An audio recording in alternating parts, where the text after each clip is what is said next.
భారత్లో వంట గ్యాస్ వినియోగం మీద కేంద్రం ఒక కీలక ప్రకటన చేసింది. గల్ఫ్ యుద్ధం మొదలై 3 వారాలు దాటిపోయింది. మొదటి వారం చివరి నాటికే భారతదేశంలో వాణిజ్య గ్యాస్, కమర్షియల్ గ్యాస్ సప్లై మీద తీవ్ర ప్రభావం పడింది. అది నేటికి ఆ వ్యవస్థను చక్కదిద్దలేకపోయారు. అయితే గృహ వినియోగంలో సంక్షోభం రాకుండా గ్యాస్ సరఫరా చేయగలుగుతున్నారు. ఇక ఈ నెల 8వ తేదీ నుంచి ప్యానిక్ బుకింగ్స్ మొదలయ్యాయి. రాబోయే రోజుల్లో అసలు గ్యాస్ దొరుకుతుందో లేదో అనే ఉద్దేశంతో చాలామంది ఒక సిలిండర్ ఉండగానే రెండో సిలిండర్, అవకాశం ఉన్న వాళ్ళు మూడో సిలిండర్ కూడా తెచ్చిపెట్టుకునే ప్రయత్నాలు చేశారు. దీంతో గరిష్టంగా 88 లక్షల గ్యాస్ సిలిండర్ల బుకింగ్ కోసం ఆర్డర్స్ వచ్చాయి గ్యాస్ కంపెనీలకి. సహజంగా భారతదేశంలో ప్రతిరోజు 55 లక్షల గ్యాస్ బుకింగ్స్ జరుగుతూ ఉంటాయి. భారత్ బీపీ కానీ, హెచ్పి కానీ, ఇండియన్ కానీ, టోటల్ గ్యాస్ కానీ, ఇవన్నీ కూడా 55 లక్షల బుకింగ్స్ జరుగుతూ ఉంటాయి. అలాంటిది 88 లక్షలు దాటిపోయింది. 89 లక్షలు కూడా టచ్ అయింది. తాజాగా ప్యానిక్ బుకింగ్స్ దాదాపుగా తగ్గిపోయాయి, నిలిచిపోయాయి. అంటే ప్రజలకు కొంత నమ్మకం, కాన్ఫిడెన్స్ వచ్చింది. ఎందుకంటే డెలివరీస్ 55 లక్షల డెలివరీస్ ప్రతిరోజు జరుగుతూ ఉన్నాయి. దీంతో ఇప్పటికే కొన్ని నెలల్లో 2-3 సిలిండర్స్ చేరిపోయాయి. కొత్తగా బుకింగ్స్ లేవు. ఇక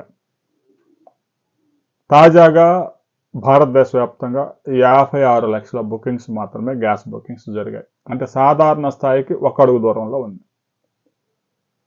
గృహ వినియోగానికి ఎట్టి పరిస్థితుల్లో గ్యాస్ కొరత రాకుండా కేంద్ర ప్రభుత్వం కఠిన చర్యలు తీసుకుంటా ఉంది. 24/7 అబ్జర్వేషన్లో కూడా ఉంచింది.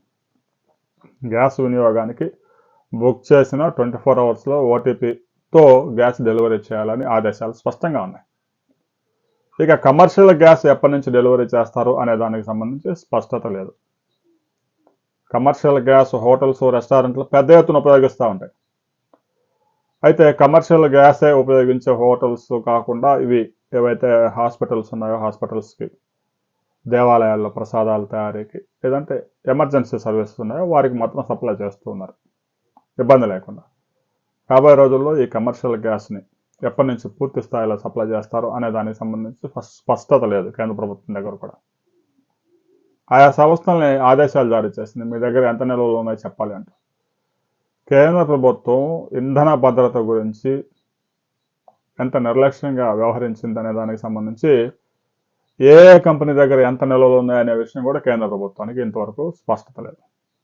ఒక డాష్ బోర్డు మెయింటైన్ చేసి భారతదేశంలో ఆయిల్, పెట్రోల్, డీజిల్తో పాటుగా గ్యాస్ సప్లై చేసే ఏ కంపెనీలు ఉన్నాయి, వారి దగ్గర ఎంత నిల్వలు ఉన్నాయి, ప్రతిరోజు మన అవసరాలు ఎంత దిగుమతి అవుతుంది, సముద్ర మార్గంలో ఎంత ఉన్నాయి, లోడింగ్ పాయింట్స్లో ఎంత ఉన్నాయి, ఏ రోజుకి ఎంత వచ్చే అవకాశం ఉంది అనే క్లారిటీ కేంద్ర ప్రభుత్వం దగ్గర లేదు. ఇలాంటి పరిస్థితుల్లో రాబోయే కొద్ది రోజుల్లోనైనా కమర్షియల్ గ్యాస్ కస్టమైజ్ చేస్తారా లేదా అనే దానికి సంబంధించి క్లారిటీ లేదు. గృహ వినియోగానికి అయితే సప్లై చక్కగా జరుగుతూ ఉంది ప్రస్తుతానికి. ఇక గల్ఫ్ నుంచి మనం ఎలాంటి పెట్రోల్, డీజిల్, గ్యాస్ ఎక్స్పెక్ట్ చేయలేం. ఇప్పటికే లోడ్ చేసుకున్న షిప్పుల్ని 22 షిప్పుల్ని విడిపించుకోవడమే సాధ్యం కావడం లేదు. చర్చలు జరుపుతామని చెప్తా ఉన్నారు. ఇరాన్లో చర్చలు జరపడానికి ఎవరు సుప్రీమోలు, నేతలు అందుబాటులో లేరు. వారు కమ్యూనికేషన్ వ్యవస్థ అంతా దెబ్బతిని వారు ఎక్కడుంది కూడా కనీసం తెలపడానికి కూడా ఆసక్తి చూపడం లేదు. ఎందుకంటే భారతదేశంతో సంప్రదింపులు జరిపితే అమెరికా నిఘా వర్గాలు పలానా సొరంగంలో ఉన్నాడని తెలిస్తే అక్కడ బాంబులు వేసి చంపేస్తా ఉన్నారు. అందువల్ల ఇరాన్ కూడా ఏ దేశాలతోనూ సంప్రదింపులు జరపడం లేదు.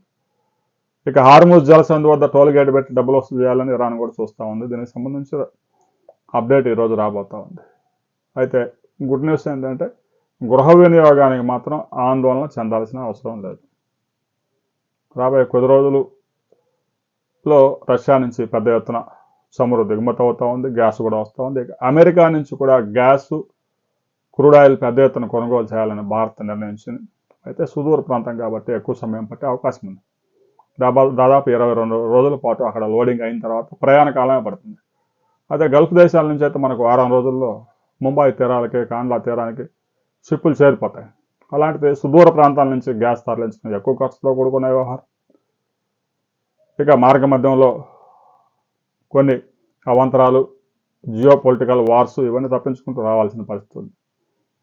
ఈ భారతదేశంలో క్రూడ్ ఆయిల్, గ్యాస్కు సంబంధించి స్ట్రీమ్ లైన్ చేసేందుకు కేంద్ర ప్రభుత్వం చేస్తున్న ప్రయత్నాలు ఫలిస్తాయా లేదా, రాబోయే రోజుల్లో ఈ సంక్షోభం ఎటు దారి తీయబోతా ఉంది అనే వివరాలతో మరో వీడియోలో మనం కలుసుకుందాం.